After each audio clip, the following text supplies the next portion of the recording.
Good morning, good afternoon. It's Matthew Robert Payne.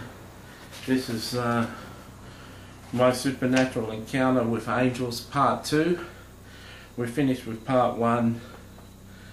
Michael had come and saved the day with us, and we're walking out of a scary situation with the help of the angels and Michael's protection. I remember there's just a helicopter flying at 3 AM in the morning. I don't know what it's doing coming past here, but it's interesting, eh? I'm just talking about supernatural encounters. There's one coming down on us. Anyway, we're walking out of that encounter, and I felt Jesus walking next to us as we were walking out onto the main road where it could have been risky, and his presence was good, and I could tell he was there. And I said, "Jesus, is that you?" And he said, "Yeah."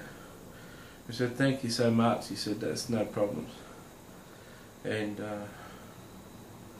many of you will say, "Well, you can't command an angel," and that's true, but I was doing it when I had no understanding that that's what I was doing. I was in a desperate situation, and we can understand that Jesus understood I was going to say, "Michael, come here."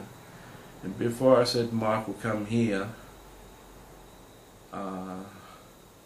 he'd already dispatched Michael and said, "Do whatever Matthew tells you to do." Just as I asked Jesus, "What's my angel's name?" and he said, "Michael," and I said, "Michael, hold my hand," as a 14-year-old. Once again I commanded an angel, and the angel did what I said.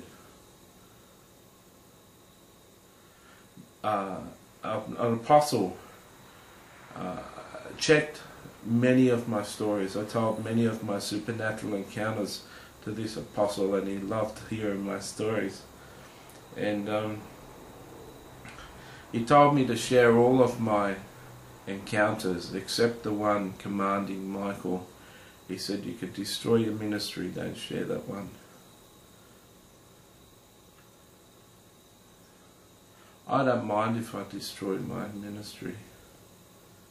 You know, I posted a video prophecy over Todd Bentley, and people all over the world are starting to call me a false prophet now because I prophesied over Todd Bentley. Things need to be straightened out with Christians. You know, if you're a son of God, if you're a brother of Jesus Christ, if you're a son of the King, if you're brothers with Jesus, if you're a priest, and you're stretched in a hard position, I don't think you theologically have to look up the Bible or theologically be correct. If you cry out for the help of an angel, I think the angel is allowed to help you if Jesus wants him to. Okay? I don't go about commanding angels all the time. Okay, so we're walking out, and Jesus was next to me, and I said, "Can you do me a favour?" And Jesus said, "Oh yeah? What?" It's funny, Jesus is amazing like that. You can ask him a question and he says, "What?" He knows my thoughts. He knows what the question is. He knows the end from the beginning. He's the Alpha and the Omega. He already knows what my question was going to be when I said, "Can you do me a favour?" Yeah, what's that, Matthew? He wants me to spell it out. All the time Jesus said, "What do you want me to do for you?" He said, "I want you to heal me. I want to be able to see Jesus." He'd get them to say what they wanted. Well, it's the same today. I said, "Can you do me a favour?" What's that, Matthew? Can you appear to this guy who saw the angels and saved the day? Can you say something special to him? "Sure, I can do that for you, Matthew." And I said, "Can you, I hadn't seen Jesus myself. I couldn't see him in a vision. I just knew he was next to me. I'd never seen Jesus in a vision before. Like this guy could see the angels." And I said, can you appear to him? And he says, yeah, just get him to stand there and tell him I'm going to appear in front of him and walk away and let him have a talk to me and I'll say something to him. So I told the guy what was going to happen. This guy was an ex-Jehovah's Witness, still had a lot of Jehovah's Witness beliefs in him, and he was a born-again Christian now. Coke is it. And born-again Christian now, and I told him to stand there and Jesus was going to appear in front of him, and then we walked away, and I knew when Jesus was in front of him because he dropped to his knees and he started crying, and then after a couple of minutes I heard him talking to thin air, you know, he's just on his knees talking to thin air, and then after about 5 minutes he got up and came and joined us, and I said, "Was that special, mate?" He says, "Oh, it was unbelievable meeting Jesus. I never thought I'd meet him outside of heaven." I said, "Well, there you go. Did he thank you for what you did?" And he says, "Yeah, oh, thank you so much. He told me you arranged this." And I said, "Yeah, well, you're saved today, man. Let's go into town now." So it says that in Hebrews the angels, well, it says in the Bible the angels are ministering spirits.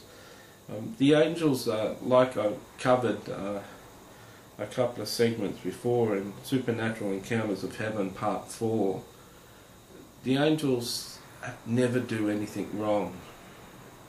The angels never sin. I don't know if you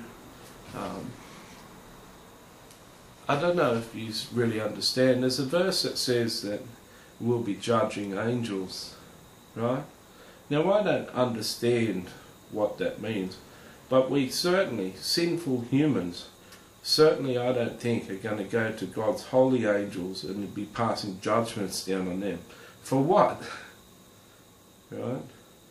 Maybe we'd be judging rewards and competitions amongst angels. Maybe certain humans will be given the job to be the competition watcher and decider of the judge who's the best angel for the month.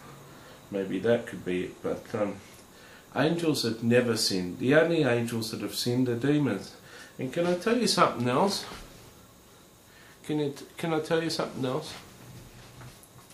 This can be said as heresy. I could be called a heretic for this, but I don't mind being called a heretic.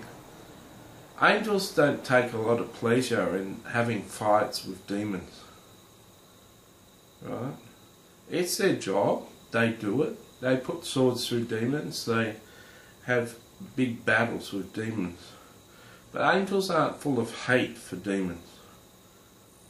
Angels operate in the realm of love. There is no hate in God's realm. God is love and angels are love. They're fighting with their former brothers and sisters. If you didn't know, there's actually women angels too. They're fighting with their former brothers and sisters. Those angels that they're fighting with used to be in heaven. They're called demons now.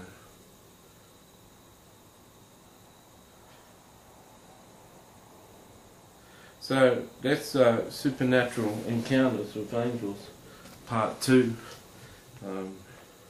We'll go on to Part 3.